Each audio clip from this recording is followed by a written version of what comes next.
My husband was supposed to be at work, so why was my luggage sitting on the porch? I stepped inside, and my stomach dropped. The house was empty. Our photos were gone. And on the kitchen table, my wedding ring sat next to a USB drive. What I saw on it destroyed me. I've been married to my husband, Mark, for 8 years. We live in Naperville, Illinois, a suburb about 28 miles west of Chicago. Our neighborhood is known for its well-maintained homes and family-friendly atmosphere. Mark works in downtown Chicago, commuting daily, while I manage a local boutique. Last Friday started like any other. Mark kissed me goodbye in the morning, coffee in hand, heading off to work. I had taken the day off to prepare for a weekend trip with my girlfriends to Lake Geneva, Wisconsin. We had planned this getaway for months, looking forward to activities like ziplining, visiting a petting zoo, and exploring local shops.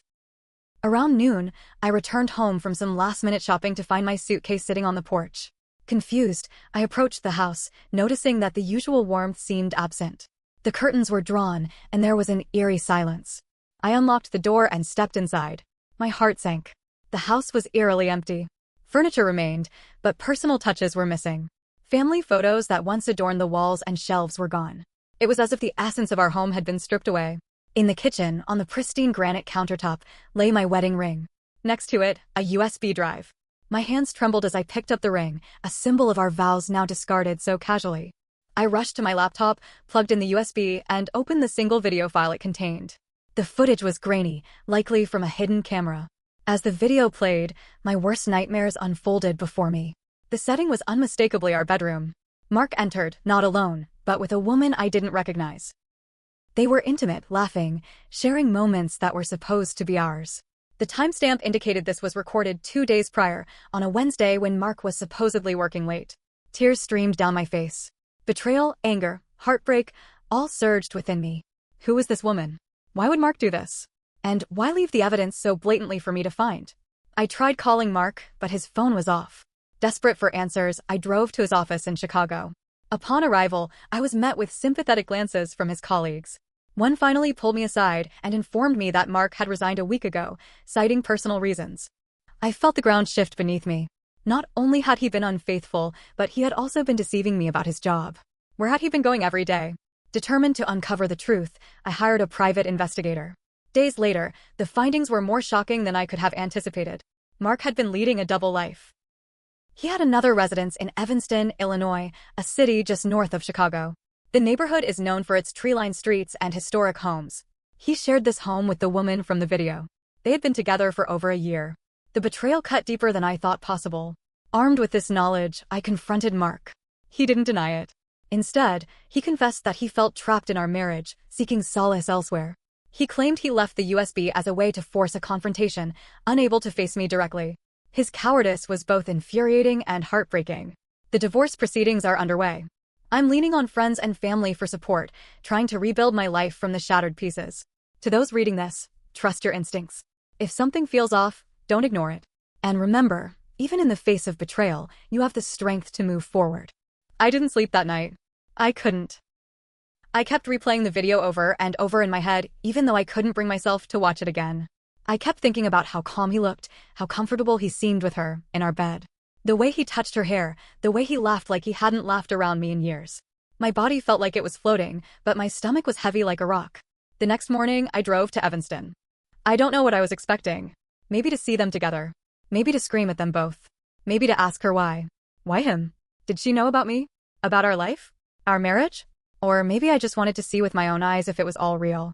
I had the address from the investigator's report, and when I pulled up in front of the gray brick house, I just sat in my car for a while staring at the door. Her door. Their door. A woman came out about 20 minutes later. She was wearing a long red coat and had short, dark hair. She looked nothing like me. Younger. Confident. She held a leash, and a small dog trotted out with her. My mouth went dry. I couldn't bring myself to get out of the car, so I followed her. Yeah, I know. I sound crazy. But I needed something. I followed her to a coffee shop, some hipster place with plants hanging from the ceiling and mismatched chairs. She ordered her coffee, sat at a table by the window, pulled out a book, and waited. That's when Mark walked in. He leaned down and kissed her on the cheek like it was the most natural thing in the world. He smiled. That smile he used to save for me when I was the one sitting at the cafe. He pulled up a chair, said something that made her laugh, and they looked like a couple from a magazine. I felt like I was watching my life, but not my life. Like I had been replaced in a version of my own reality, like he'd photoshopped me out and pasted someone else in. I drove home in a daze. But it got worse. That night, I got a message on Facebook. It was from an account I didn't recognize. Just a first name, Rachel. No photo. Hi. I think we need to talk. It's about Mark. I froze. I stared at it for 10 minutes before I replied. Who are you? She responded almost immediately. I was with him. Until last year. I didn't know he was married. I felt like the air had been punched out of my lungs. We ended up talking for hours. She lived in Schaumburg. She dated Mark for nearly 2 years. 2 years. That was before he met the woman from the video. That meant he was cheating on me with Rachel first, then moved on to the new one. Like I was some temporary pit stop in his life. Rachel told me everything. She said she only found out about me because she saw a photo of us at a mutual friend's party, and when she confronted him, he said we were separated. The rage I felt was not something I had ever experienced before. It was sharp, cold, not loud like you see in movies. It was quiet and simmering and dangerous. Because now it wasn't just betrayal. It was layers of lies. A life he built on a foundation of nothing but manipulation. And then, just as I thought I'd learned everything, I got another message. This time it was from someone I did know. My sister, Elena. She called me late one night. She sounded strange. Her voice was shaking. Are you sitting down? What's wrong? I asked. I don't even know how to say this. But Mark. I think he's been contacting Dad. Our dad died 3 years ago. My mouth went dry. What are you talking about? She explained that she had found Mark's number saved under a different name in one of Dad's old phones that she had kept. She charged it recently, just to see what was on it. And there were text messages. Some were just numbers. Coordinates. Others were cryptic messages. One just said, same place. Same time. Now I didn't know what to believe. Why was Mark texting a dead man's phone? Why hide it? Was this some kind of code? Was he involved in something bigger than cheating? I didn't sleep that night either. I went through every photo, every old email, every bank statement. I wanted to know if there was more. And there was. I found a bank account in Mark's name I didn't know about. It wasn't just for saving. It had transactions from places I'd never heard of, hotels, luxury spas, high-end restaurants in other states. California, Texas, Florida, all in the past 2 years. All while he was supposed to be commuting to Chicago for work. I didn't know this man. The man I married. The man I shared my life with. He wasn't just cheating. He was living an entire second, maybe third, life. And I had no idea.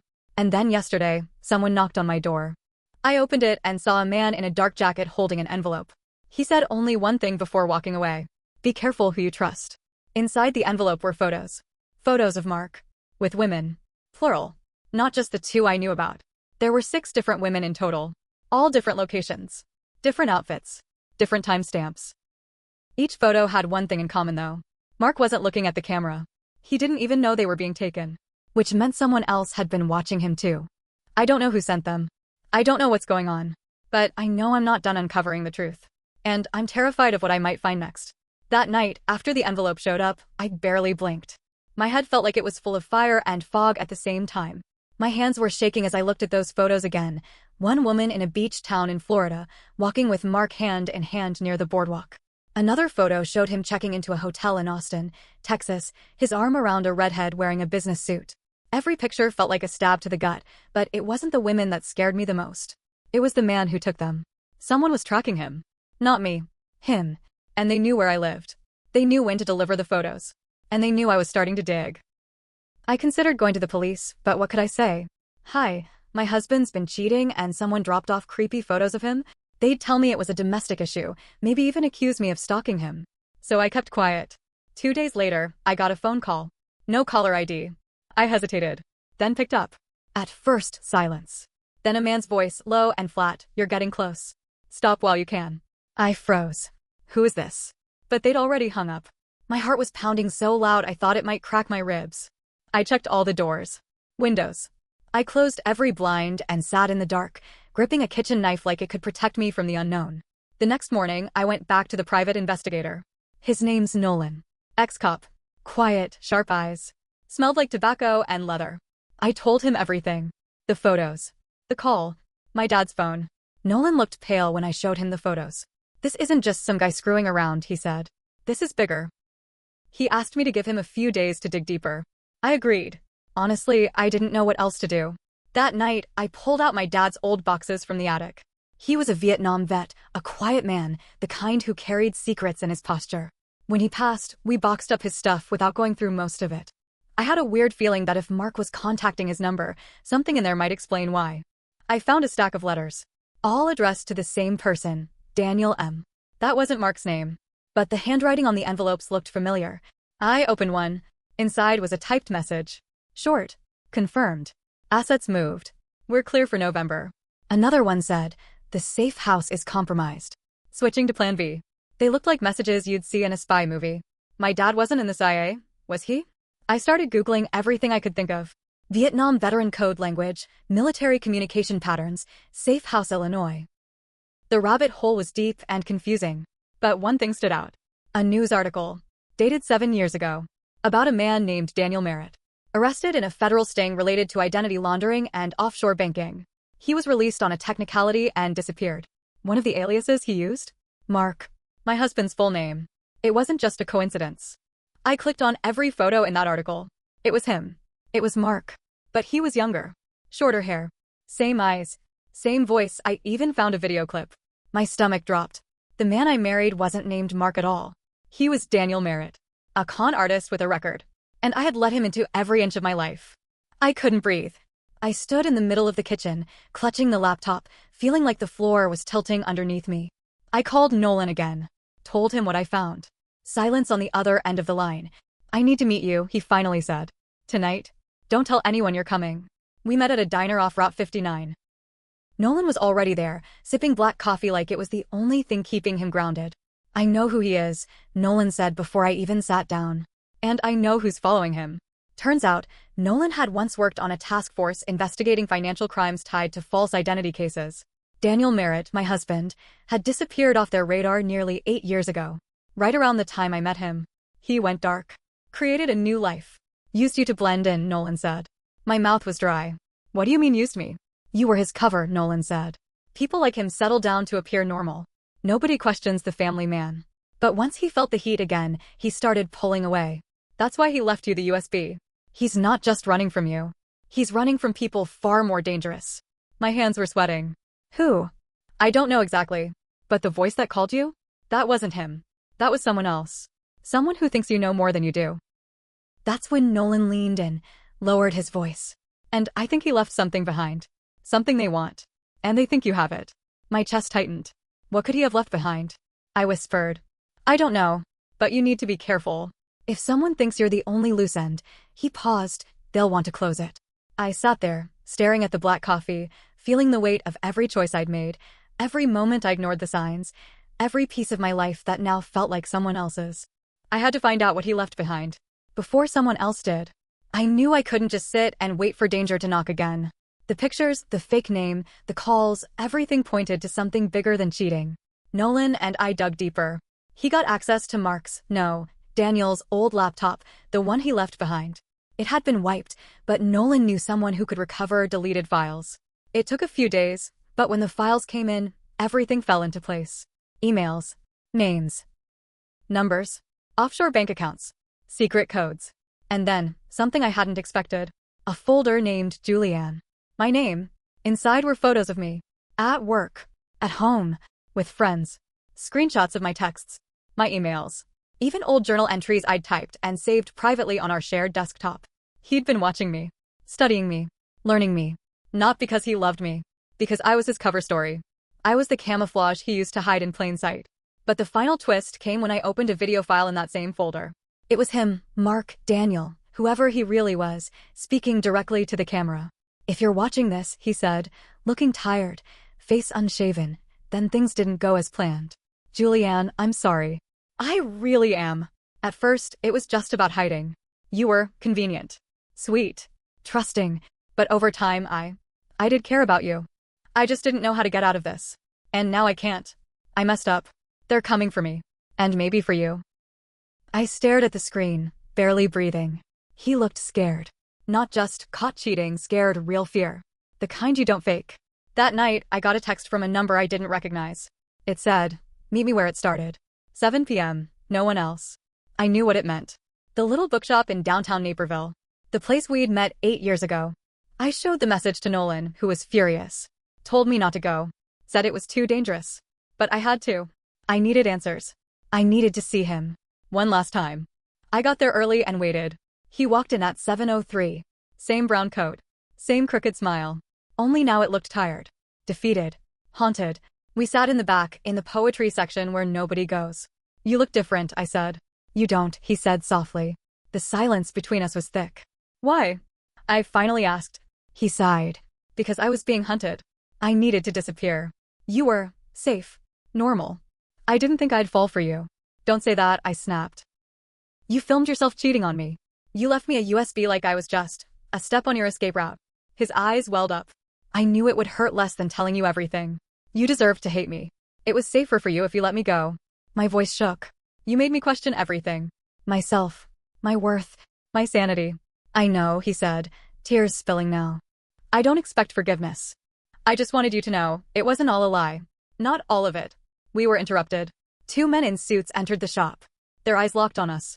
One of them nodded slightly. Daniel froze. It's time, he whispered. Who are they? I asked.